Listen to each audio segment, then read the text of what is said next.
Good afternoon, everybody. Welcome to our next session on Believing the Possibility series. I am Dr. Srikanth Parthasarathy, Associate Professor, Rajarashmi School of Business. I welcome Dr. C.R. Muthukrishnan, Advisor, Rajarashmi Institutions. I welcome Mr. Ashok Ramachandran, CEO and President, Schindler India. I welcome Dr. Harishankar Meghnadhan, our Vice Chair. I welcome all the attendees and staff. Welcome to our question and answer session.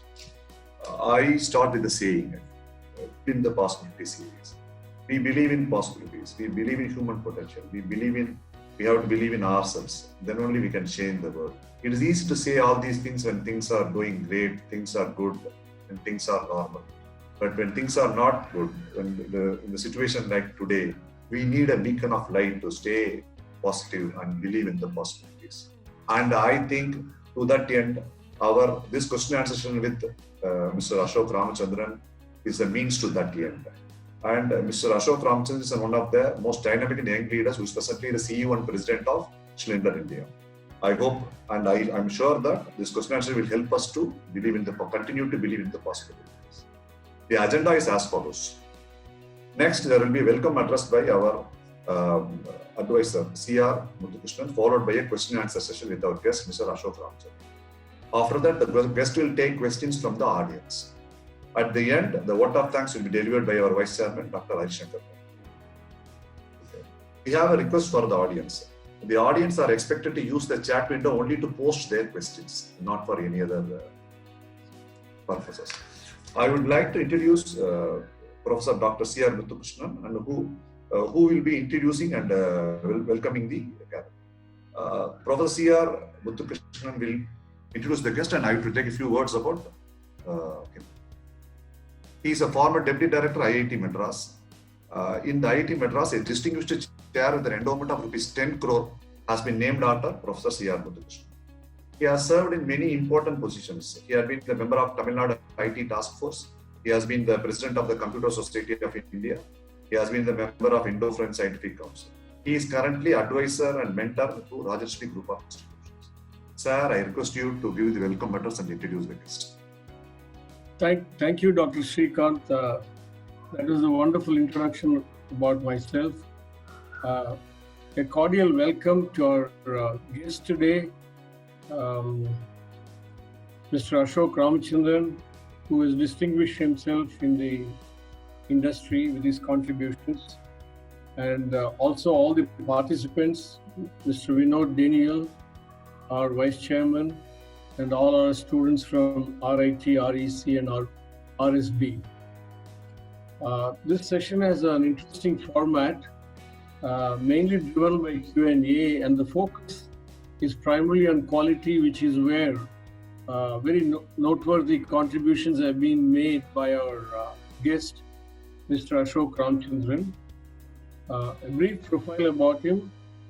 Mr. Ashok Ramachandran is one of India's most dynamic and young leaders. He is presently CEO and President of Schindler India, leading providers of escalators and elevators. Schindler India is wholly owned by Schindler Switzerland, which is a more than 100 years old company, well noted in the field.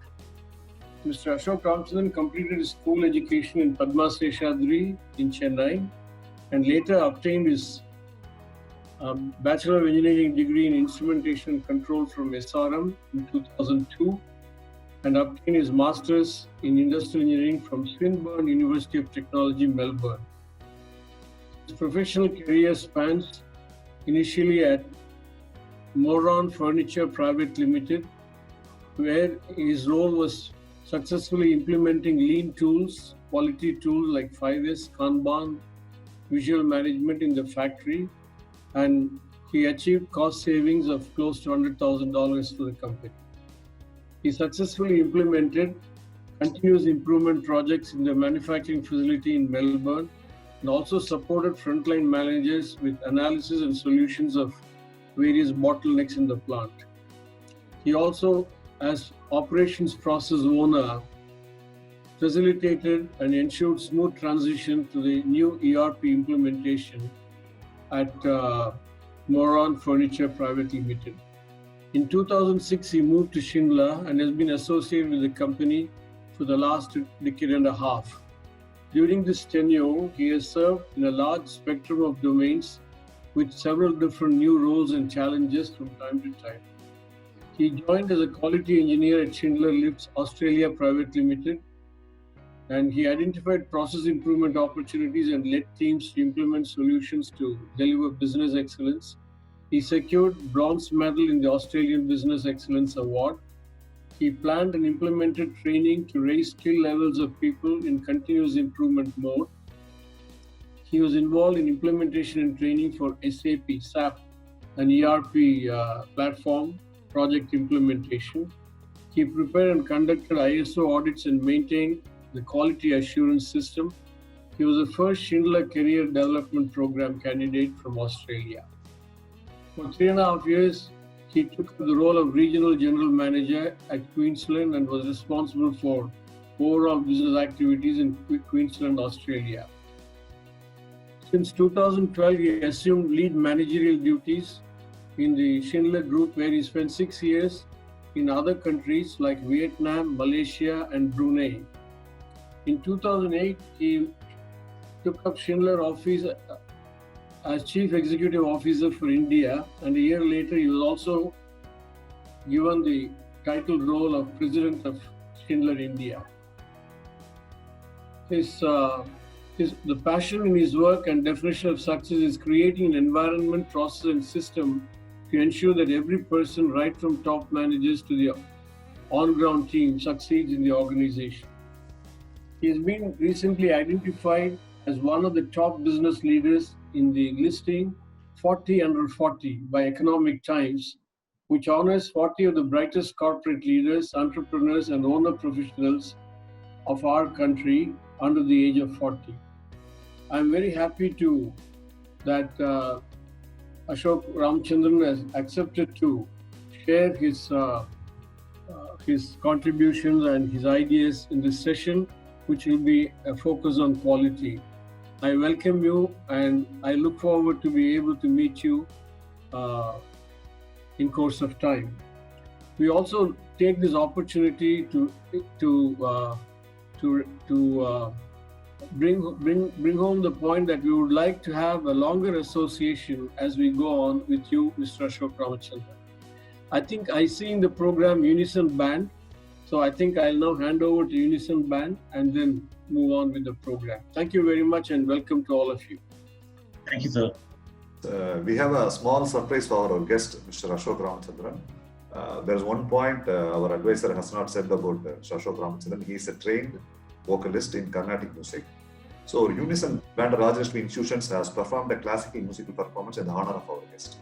Okay. That's a big surprise.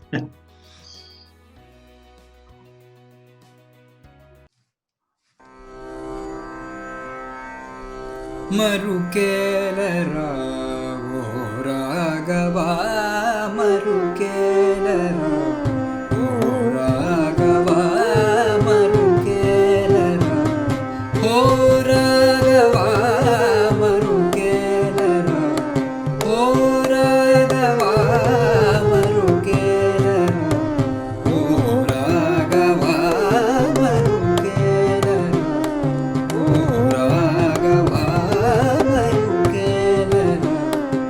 o ragava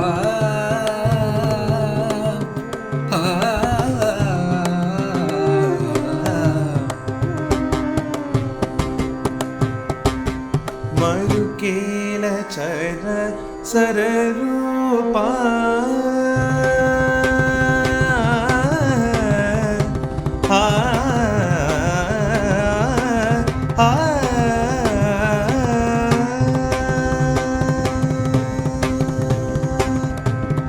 Marukela chara sararupa Marukela chara sararupa Marukela chara sararupa para para surya sutta karalochana Marukela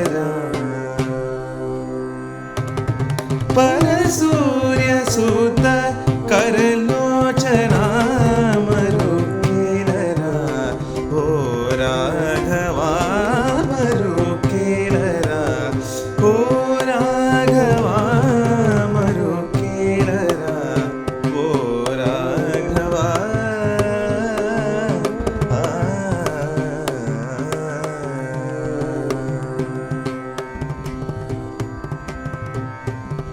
అన్నివనుచు నటరంగమున అన్నివనుచు నటరంగమున అన్నివనుచు నటరంగమున నిన్న కావ్యదకి తెలిసికొంటినయ్య అన్నివనుచు నటరంగమున నిన్న కావ్యదకి తెలిసికొంటినయ్య నిన్నే గాని మది నిన్నే చాలా నిన్నే గాని మది నిన్నే చాలా నిన్నే గాని మది నిన్నే చాలా నొరుల నన్ను బ్రోవయ్య త్యాగరాజను రామరు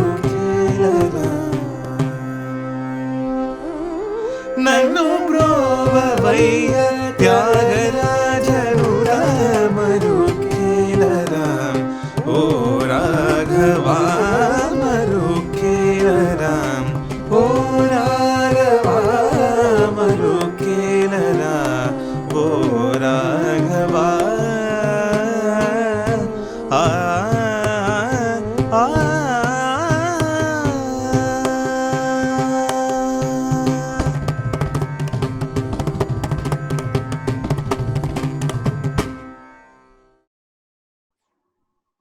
This is the students, is it? Yes. Wow, that's a very good band. And if they're listening to me, I just wanted to say well done, guys. Superb. Percussion as well, violin, mridangam, and both the vocalists, smashing job. Thank you very much, sir. Now the question answer session will start. Mr. Vinod Daniel to take over. Sure. Thank you, sir. Good afternoon, sir, and good afternoon to all the spectators as well. And once again, on behalf of our institution, I'd like to convey our gratitude for accepting our invitation and spending time with us today. And I think this is the first time we're actually hosting a Chief Executive Officer in this webinar series. And so I don't think a lot of us here have had the fortune of interacting with the CEO of the corporation before. So to start off with, if you could give us an idea about how it is to be a CEO and a regular day in the life of the Chief Executive Officer, that'd be a great start. Okay.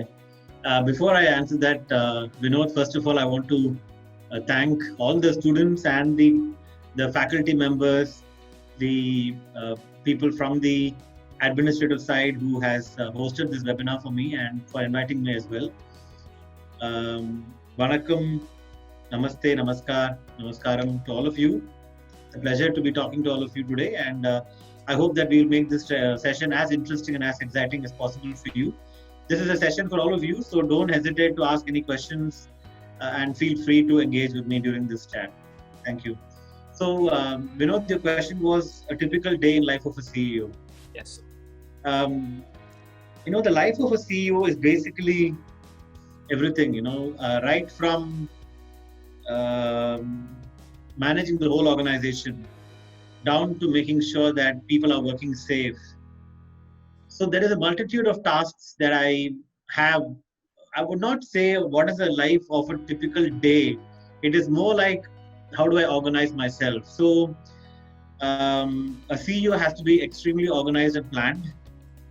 And usually around October of the year, I plan my whole year for the following year. So my whole calendar for the year is fixed in terms of the various activities, major activities I would do in terms of meetings. So I would usually have my monthly board meetings, I would have my monthly management meetings, I would have monthly safety, quality. We have our diversity and inclusion committees. We have various committees in the organizations which I would be heading. So a typical day would be a lot of meetings. And I know I used to watch a lot of these Tamil movies and they used to make memes and fun about meetings. And then that's what unfortunately I do. I have to meet people to find out what is happening in the business. But let me tell you one interesting point. And how is it connected to the students? Anybody, especially if you're running an organization or even if you're a student, you should not make the day run you. You should run the day. And typically what happens is, we all do this, even if you're a student, and I used to do that as a student as well. we're always on our phone all the time. 24 hours we are on the phone, except for the time we sleep. And we let the phone control us. And that's what majority of the people end up doing. When there is an email, we reply. When there is a WhatsApp message, we instantly reply.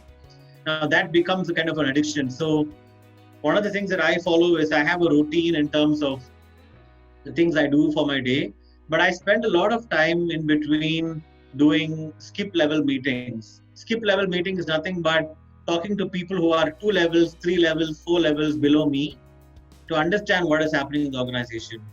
So a typical day is spent from a work perspective. Of course, I totally missed out talking about my personal things that I do during the day as well. I'm an early riser. I wake up at 4:45 every day, and I have a routine of especially the last 7-8 months, I would say, I have been doing about 45 minutes of exercise. I do a 15-minute meditation session. I do my morning prayers. I'm not religious, but I'm spiritual.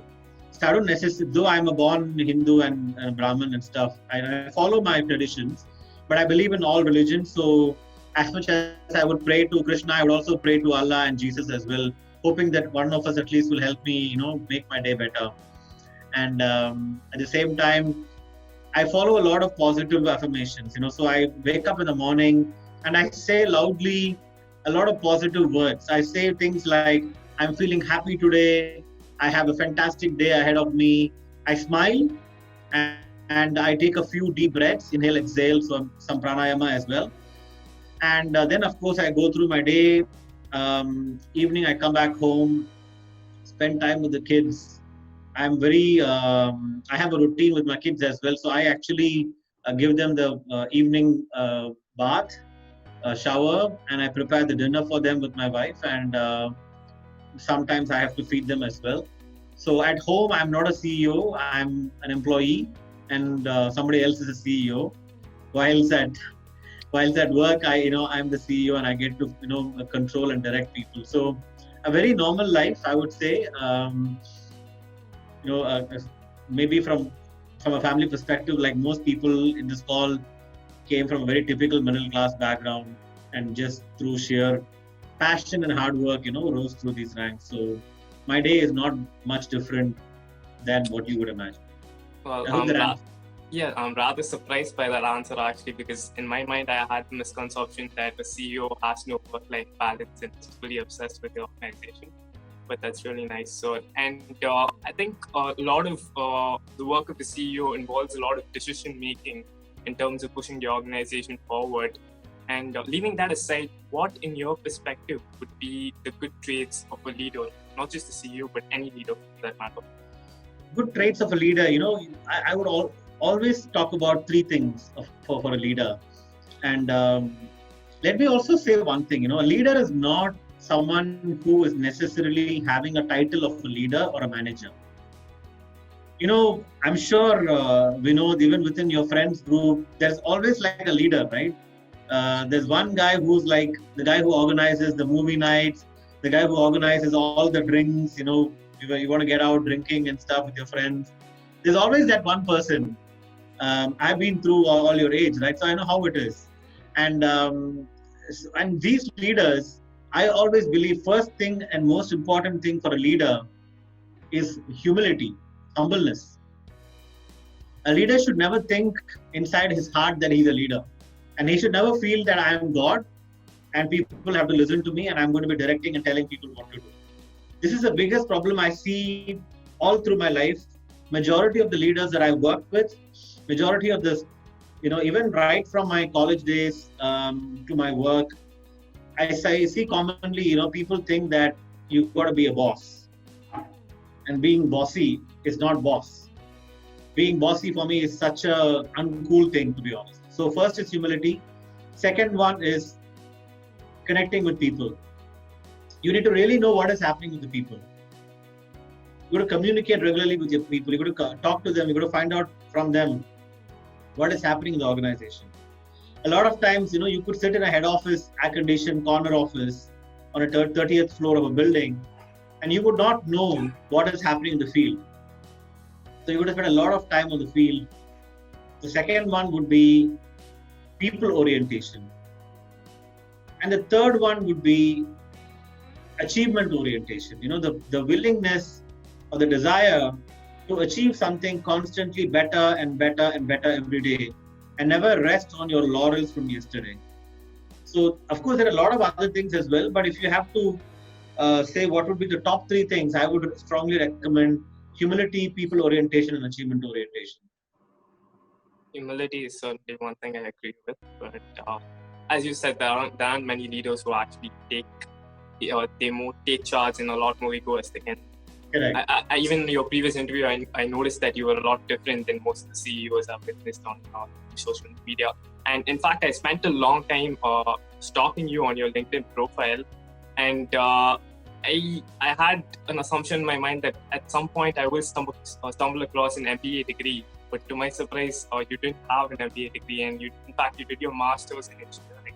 So, and I think it's almost become a trend now in India, at least, where the MBA has become the new engineering, and even in engineering colleges towards the final year, students are trying to get to the top B schools, and there's a lot of fuss about CAT examinations.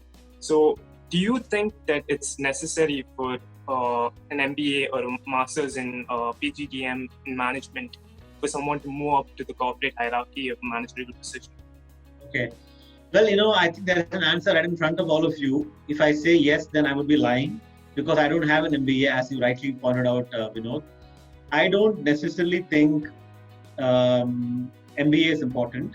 In fact, I would even go on to say that, and I think I mentioned in the Ranveer podcast as well, that 70% of things you have to pick up in your life is from experiences. I'm not talking about work experience, I'm talking about experiences. It's different. 20% is from mentoring, and 10% is from formal education. Now, I'm not denying that formal education and pedigree is important.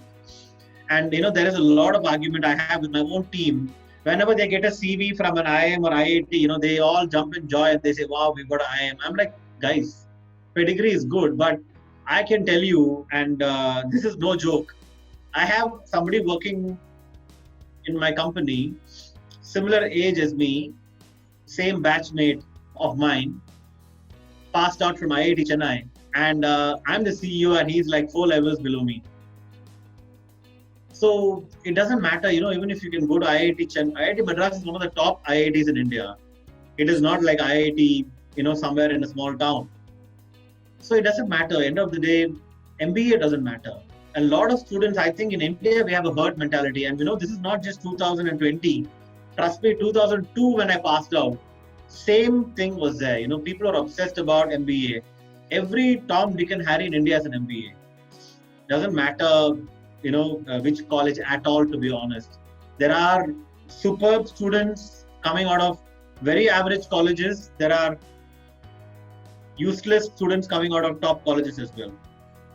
What really can help is not having an MBA is to have the life experiences. To actually get the hands-on experience of people management and all that. And Correct. Talking about experiences, I noticed that before you took your office as the Chief Executive Officer, you spent around 6 years in a sister concern where you were in offshore projects in Vietnam and Malaysia and all these offshore sites. So how did these experiences shape you to the person you are now? I have to tell you that when I was in India, I was a boy, and when I went to Australia, I became a man. Not the age, it really made me more responsible. I think in India, I'm sure everybody will agree, we are so used to being pampered by the families. The mom is cooking, your dad is, earning money. You don't have any responsibilities generally in India for a middle class family, kids. And when I went to Australia and studied alone and lived alone, I did not have many people around me, and I had to go and make my own food, work hard to pay bills. I think I explained a lot in the podcast as well. So it was really making me understand the value of life. And these overseas experiences, I don't necessarily tell everybody that you have to go overseas, but at least go out of your comfort zone. I have seen even in India now, a lot of people say that they want a job only in a small town where they're coming from. They would say, I only want to be in Dehradun, I only want to be in, in Chennai. But if you can actually be available to go anywhere, even now, I'm telling you, during pandemic, people are losing jobs, and they write to me on LinkedIn, and they say, "Sir, I've lost my job. I'm looking for a job in Bangalore. Can you please help me?" I'm like, சாப்பிடுறதுக்கே சாதம் இல்ல, ஆனா வந்து கேட்கறது மட்டும் லட்டு அந்த மாதிரி, it's like you have to say I'm okay to go anywhere, so that is what I learned a lot working and living in these different countries. Of course, I picked up the culture, I picked up the language, I picked up their way of life, and you embrace all that. You travel, you look at places, food, everything. But the biggest thing I learned, let me tell you, this is the biggest secret I can reveal today. We all have a stigma that the Western country people are much more better. We always say that the white people are, more smarter, more intelligent, they're more innovative. But I have learned from my 4 country experiences that people are the same everywhere. There are good people and bad people. That's it. There is no special, in Indians or Vietnamese or Australians. Everywhere there are good people, smart people, intelligent people. Everywhere there are lazy people, bad people as well. So that's my experience. So your people management skills would have come in handy with dealing with the variety of this diversity when you visit other countries. So adaptability is the key. Correct. And considering that you've spent 13 years in this organization, Schindler, and compared to other CEOs who have spent almost half of their lives in other organizations, because that's how the corporate hierarchy works. The most experienced candidate is most preferably the chief executive officer. So you being one of the most youngest CEOs in India, what is your perspective, and what do you think are the pros and cons of the traditional management hierarchy? I think it's changed a lot. Already it's changing as well, to be honest. I mean, especially in India with the IT boom happening in the early 2000s, it already started changing. I worked in call centers, after my engineering, in fact, 1.5 years. And there itself, I saw a big culture change, party life, youngsters having fun. Boss and, I used to still remember that my boss said, don't call me by sir, just call me by name. And that's how I used to call him Venki, so it was very odd those days. But today it's getting more and more common. Though in engineering sector, it is not so common. It's one of the reasons I think I even got the 80-40 award, because they could not believe that there was an engineering company having a 40-year, or at that time I was 38 when I got the award. So that was uncommon. I think it's definitely changing, and we have to change it as well. I'll tell you what the students can do is, what is important is not the physical age, but it is the mental maturity. I still find a lot of these young graduates joining my organization, and I interact with them. They really behave like college students. They don't behave like a professional. They join a company, and the way they talk, the way they behave, they just think that they are the best gift to the mankind, and the company has to roll the red carpet to them. So this is where I think anybody in this call who are listening to me can aspire to be a multinational company CEO if you can be mentally much more mature than what your physical maturity is. Thanks for that opinion. And do you have any set role model or any leader all around the world who you look forward to, who you try to imitate in your tenure? I don't have any one. I don't role model them, but I get inspired. So one of my earliest inspiration was Jack Welch, who was the chairman for General Electric, GE, before Jeff Immelt. Jeff Immelt is currently the chairman, I think. Before that was Jack. Jack was for a very long time. That was during my study time. And then Virgin Blue CEO, so Richard Branson. I've read all his books. And I think that these are the 2 names that comes to my mind. Then there are a lot of people you would not believe, some of the people inspired me is very common people who I meet in small companies doing very small things. They think it's small, but I think it's amazing. I get inspired a lot by young talents these days. Some of the students that I meet.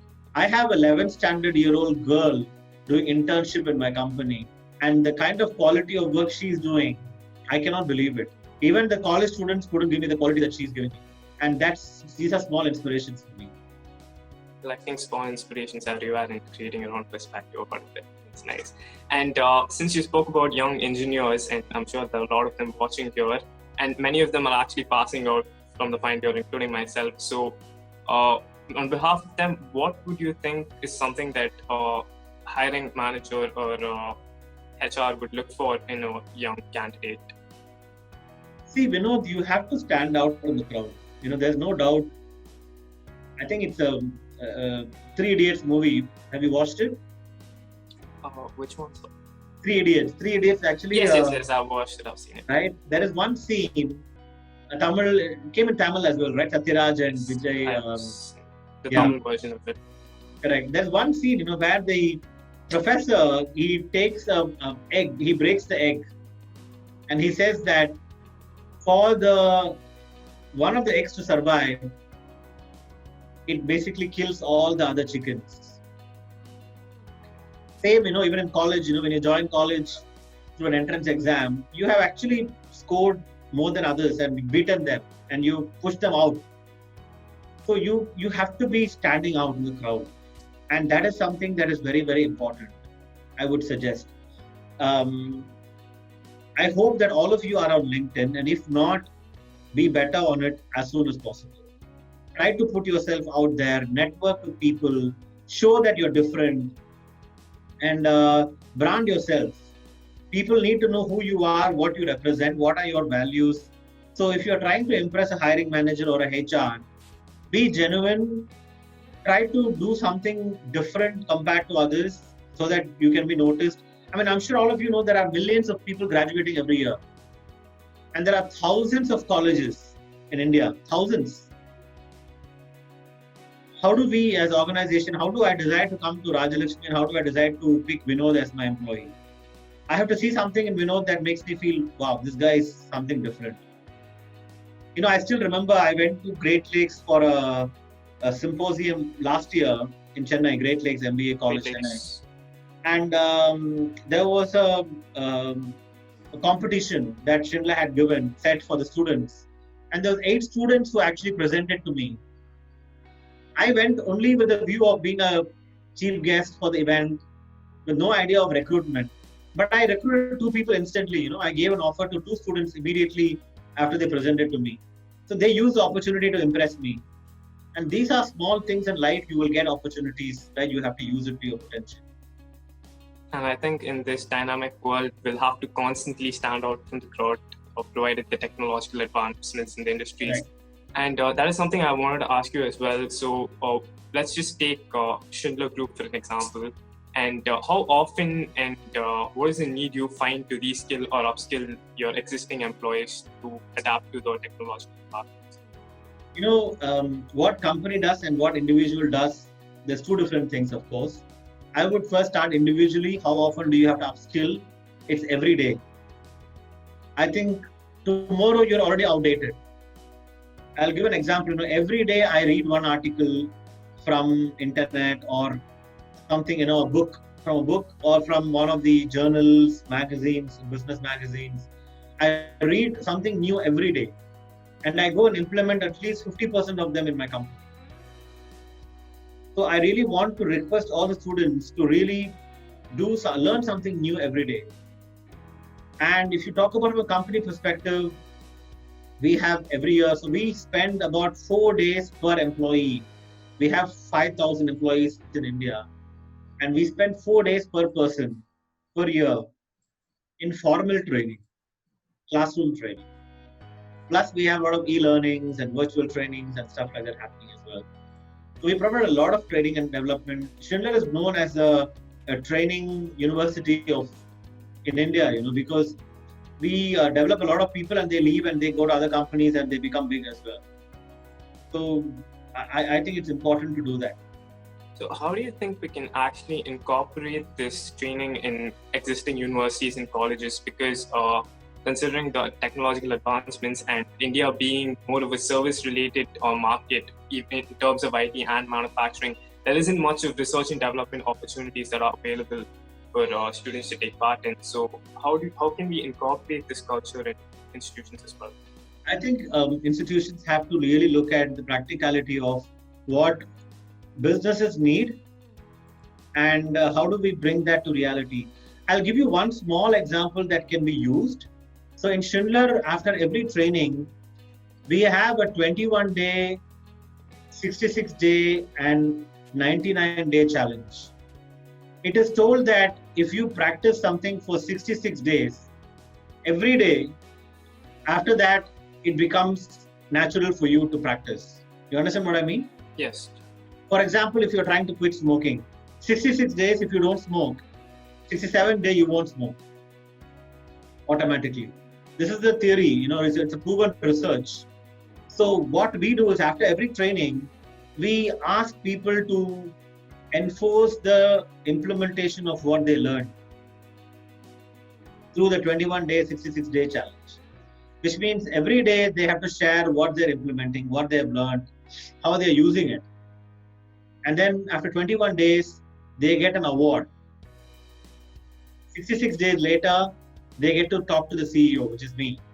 So we give a lot of these kind of awards and rewards to encourage people to learn. So if, for example, universities can also do the same to make sure that people are really learning what they're studying and try to make it more and more practical. I think one of the things that I wanted to share was over the years, I think, even the engineering curriculum has changed dramatically in India. It used to be very theoretical when I was studying, but now I see more and more practicality coming into fold. Thank you, sir. And I was actually looking forward to asking you this question. In the other podcast, there were a lot of ups and downs that you actually faced when you were in your undergraduate engineering college. And if you can share with us and that's about the emotional traumas that you had to go through. There was no up, there was only down. So, just any experience so that would help us. Sure. I mean, I did my engineering in SRM, as I mentioned before. But I have no idea why I did engineering at all. Even this morning, I was talking to my mom. I was saying that, Amma, why did I take engineering? And she said, because your friends went to engineering, you want to go engineering. And they all went to SRM, you want to go to SRM. I was such a poor student in physics and chemistry. I should have just not taken up engineering. So I actually don't have, most of my memories of engineering is going for the arrear exams, which is a very bad thing to remember. But that's my biggest memories I have. And of course, other memories is all the fun I had with my friends during college time. I learned a lot about respecting people, respecting professors, respecting fellow students. That's something that I really learned a lot.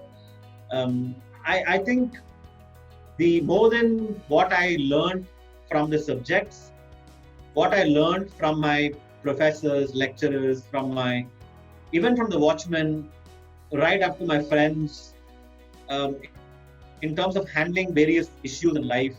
I think the biggest ever strike in the history of SRM happened during my time. And my classmate, my class was responsible for it, in fact. And the person who, in fact, drove the whole strike, today, in fact, he's working for me in a very senior position in the company. And that guy had 40 arrears. I only had 7 or 8, but this guy had 40 arrears. And he's doing extremely well. So there's a lot of, in India, we have a lot of pressure in subjects, marks. No, I'm not encouraging people to fail. Please don't get me wrong. I'm just saying that if you are a student who had failed, don't lose hope. That's my main message. Because, in India, you have to be very careful. You have to clarify the message. Otherwise, your professor will come and say, why did you tell people to fail? Now they're all failing. The intention is not that. The intention is to make sure that if you are going through a tough time, things will come back up. You just have to believe in yourself and make it happen. And it will happen. You have to find the ways. You will find the ways to do it. So, after engineering, most people want to go and, as you said, either an MBA or go to a nice company. And I couldn't find a proper job. I was working in a call center for 1.5 years. I was trying to go to US. My visa was rejected 2 times. So right now, people graduating from the Rajashree College next year, you are facing the pandemic. When I graduated, we faced the September 11 bomb blast in Twin Towers. 2001 was the Twin Towers, The Great Recession, which was followed by that. Correct. And we graduated in 2002, so I had no jobs to apply as well. And even if there was, I wasn't very smart to get those jobs. So it was extremely difficult times, dark moments. I never thought, I still remember sitting with my best friend, in Nandanam in his house near in Chennai. And I was telling him, I said, Bala, we've lost 1.5 years of our life. All our friends have gone and studied in, masters in US, and they were doing second year, and we were still not even going anywhere. And I remember the reply he still told me. He said, Ashok, everybody else will graduate just 1.5 years earlier than us. That's the only difference. There's no other difference. We will still catch up with them. And today my friends are just shocked. I not only caught up with them, but I went ahead of them so much that most of them are just wondering how did that happen. That's what I mean. So never lose hope in life. I always believe that better the bad things happen early in life, because the rest of your life will be better. We've heard a lot of talk about the backbenchers becoming the CEOs of companies. Thank you for providing visual for that, sir. And if you could share with the students here 2 things that you wish you knew when you were at our age, what would it be? I was not having any such exposure. I don't remember even one CEO talk or one guest lecture, nothing in 2001, 2002. I wish I had exposure much more. Today morning I was talking to my mom about all these things. I said, the students now have so much of exposure on things happening. We didn't have LinkedIn at that time. I wish I had all these things, that I could have used to do something else. I would not have done engineering at all. Because now there are different choices people have. There are, youth events happening, scholarships, opportunities to go into entrepreneurship programs, coding, games. My 7-year-old son is doing coding classes online. I didn't even know what is coding. Even now, I don't know what is coding. I still can't even write one-line code, in fact. So I wish I had known all these things, to be honest with you. But one thing that helped me, I was always known as a talkative student. In school, college, I was always asked to go out of the class because I was always talking to the person next to me. What was actually a punishment given for always talking later on in life became what is called as a communication skill. And that is now what is most sought after. Everybody wants good communication skills. That's what I think helped in the final year. Especially with professional networking with LinkedIn, your inspiration is just a text message away. And I think that'll aid us in order to improve our careers. And now moving a bit aside from your personal life, Schindler Industries is a Switzerland-based company, if I'm right. And yes. You were actually one of the first companies to set up a manufacturing base in India. So Can you explain to us if there's any strategic and economic basis on which that move was made? Elevator industry, the second biggest market in the world is India. First biggest is China, and India is second biggest market. And more traditionally, foreign companies used to come and sell their own European products in India, which never works. So we decided to manufacture for India in India. Really, what Mr. Modi talks about Atmanirbhar, or I don't know Tamil what we say, basically go vocal for local. We followed it very well, and we set it up long time ago as well. So that was the purpose. Okay, so and I have to reveal one secret about you, which I learned earlier. At 22 years old, you wanted to become a vocalist for a professional. That's the career path you were looking for. And although now you've diverged into an entirely different lane, how nostalgic are you to look back and spend time singing and engaging in music? A lot. What happened was last month or the month before, I think, when the lockdown started, we had hosted Bollywood playback singer Madhushree in Schindler for a webinar. Now, Madhushree had sung a lot of songs, including Bahubali Hindi, Bahubali movie, the Hindi version. She sang quite a lot of songs. In fact, she's an extremely popular A-lister playback singer. So we hosted her for a talk show in Schindler, and she heard about that I had trained in classical music. So she made me sing a song, and I couldn't believe that she was so amazed that she made a separate Instagram live show with me. So if you go to my Insta page, you will find a session with Madhushri, and she rekindled a lot of my music interest back again. So I started singing more and more now. Now at my company, they don't let me go. Every month they have a music session with me, in fact. So I do find my time now to practice or to sing whenever I can. I think we're moving towards the end of the list, and last question I have for you is the best advice you've ever received at any point of your life. Stay close to people, remain humble. The leadership traits I mentioned, that was actually some advices that I had received to always remain grounded. So always remain grounded, stay close to people, keep hustling. I'm a restless person. I always believe that we should keep innovating ourselves, never be satisfied about resting on your laurels, keep challenging yourself and going forward. Stay close and humble. I'll keep that in mind. And from my part, I think I'm over with, and we'll be expecting some questions from the crowd now. I'll pass it on to our moderator, but thank you so much for patiently answering all these questions, sir. And it was a pleasure working with you today. Thank you. Thank you, Vinod. Thank you, sir. And I will be asking the questions from the audience. Sure. The first question is from our advisor, sir. Qualities and attitude, both in work and life. Your comments, please. Sorry, you are not very clear. Can you repeat? Qualities and attitude, both in work and life. Your comments. Absolutely. I'll tell you one important thing. What we say in management is better before cheaper. One of the biggest learnings we all can take from Tata Nano is it was sold as the cheapest car and it failed. If he had said that he has made a car for the masses, it would have succeeded. Because nobody wants to have the cheapest car. Everybody wants to have a nice car. So quality always comes first before you go into doing anything. Doesn't matter. Like a small example is, what you guys did today with that classical music thing, It's a small touch of quality. You didn't have to do it, in fact, but you did that. You took the effort to do it, and that will make an impact in my mind for a long time. So I completely agree, and I'm a big believer, coming with a quality background myself.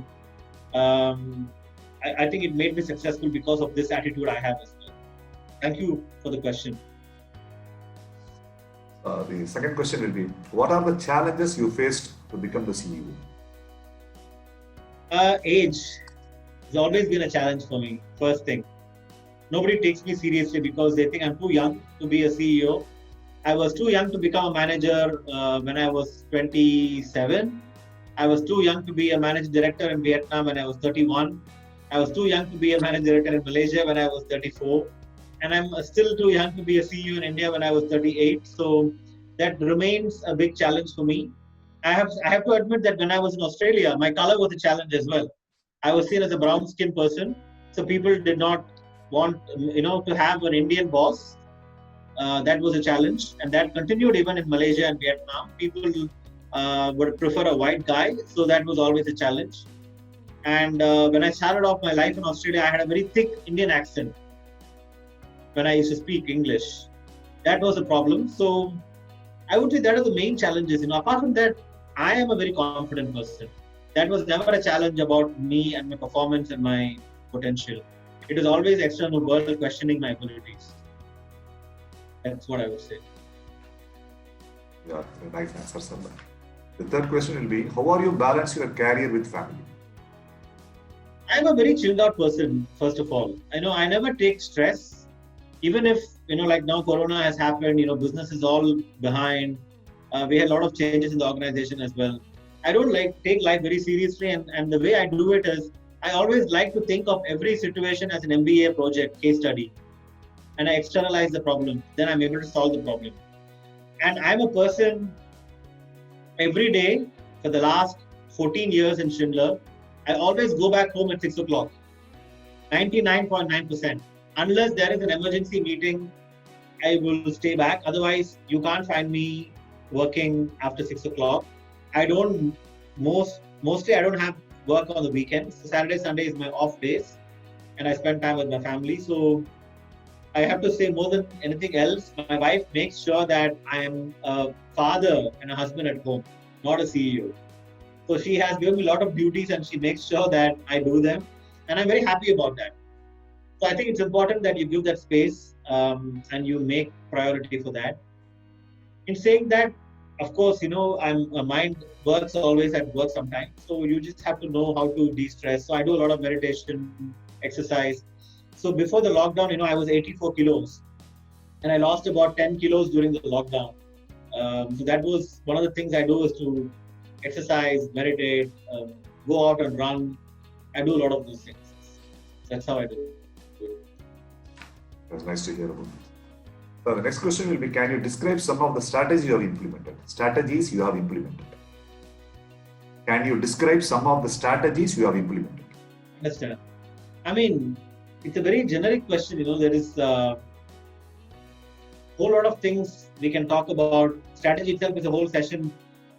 Some of the main things that I can remember, the Sindhu University was a strategy from myself that I implemented right from Vietnam and then Malaysia as well, and then in India we have now implemented. In India, the biggest strategy I implemented was expansion. Before, we used to be only in the main metros, Chennai, Bangalore, Hyderabad, Mumbai, Delhi. So from January 1st, we actually doubled our presence and we went to all the smaller towns. Like Coimbatore, we opened a branch. We opened ourselves in Trichy, Salem, Madurai. Similarly, in every state of India, we opened up ourselves. So that was another big strategy. Similarly, many others. So I'm by nature a very strategic person. That's one of my core skills, I would say. So Thank you. The next question will be, how to stay right as an individual, even when we feel that the company or my boss is wrong? How to stay right as an individual, even when we feel that the company or my boss is wrong? I think it comes down to you as a person, as a core value. What are your values in life? And if your values don't match the company's values, it's not easy. Sometimes you may have to even decide to quit the job if you have to. But my view is, personally, as long as you are not forced to do anything illegal, you should continue doing the right things and never fear. If you're forced to do something illegal, then you should not do it. You have to stop and quit and leave. That's what I have always done. And it will always give results in the long term. So it is not like movies where they say that if you do the right thing, you will never grow in life. It's all bullshit. You can do it. What trait of yours have taken you to the position of a CEO? I think what I mentioned in the beginning, in the first question, right, the leadership traits. I think definitely for basic requirement, humbleness. I'm always seen as a very humble person, and I'm always wary of my promotions and my rise in the organization. The more and more I climb, I become more careful about not becoming very hubris and very egoistic and megalomaniac. The second thing is continuous improvement. I'm always improving myself.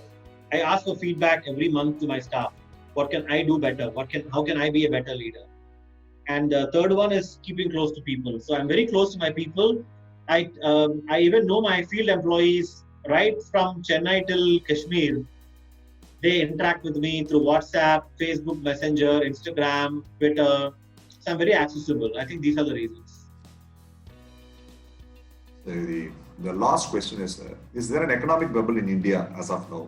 And is it a threat to employment scenario at least? I look at COVID as a pause, not a stop. You're watching a movie and you want to go and eat something or you want to go to the toilet, you pause the movie. You don't stop the movie. And when you come back, the movie starts from where it left. So that's what I look at COVID-19 as well. That I'm sure that things will go back to its normal phase very soon. Yes, it is testing times right now. But my success mantra to everybody is renovate, innovate, reignite, reset yourself. Don't do the things you were always doing and expect that things will all change. It will not change. You have to change. If you are used to doing 4 hours of study before, now you should do 4.5 or 5 hours. If you are used to working in a certain way, it will not work anymore. You got to find new ways of working. So let us take this as a positive time to refresh ourselves, to innovate ourselves, to bring a new version out of yourself, a 2.0 version of yourself. And then we can beat Corona and we can be very successful in life. That's what I would say. Thank you very much, sir. It was very illuminating, your answers, and I think we all enjoyed this. And I request now Dr. Harishankar Meghanathan, our Vice Chairman, to deliver the vote of thanks. Thank you. Hello, sir. Thank you so much for accepting this the request to take this session. And to give a small thing, I just attended Mr. Ashok's session in another forum, and I just thought, I know it's a shot in the dark, but let me just try. I mean, let's see how bad it's going to be. So I just messaged him saying, "Sir, can you just do a session for our students? I think they'll be greatly benefited." And he immediately said, he put me onto the right track. That pleasantly surprised me, because I can vouch for what he had said in his groundedness and accessibility. And I think that is the reason why you are where you are, and with at this young age. So thank you so much for coming here, and thank you so much for taking time off your busy schedule to do this event, sir. Thank you so much, sir. Thank you, Hari. Good luck to you guys and to the institutions, to all the students. Thank you. Keep chasing obscene success. And one more request is, all the students as well, you can follow me on my social media platforms, LinkedIn, Instagram. So I'm Ashok Ramachandran or Ash Ramachandran in Twitter and Instagram. And if you have more questions, feel free to send me a message on my social media platforms. Let's keep hustling. Let's keep chasing obscene success. Thank you. Thank you, sir. Thank you. Thank you, everybody. The session has concluded. Thank you. Thank you.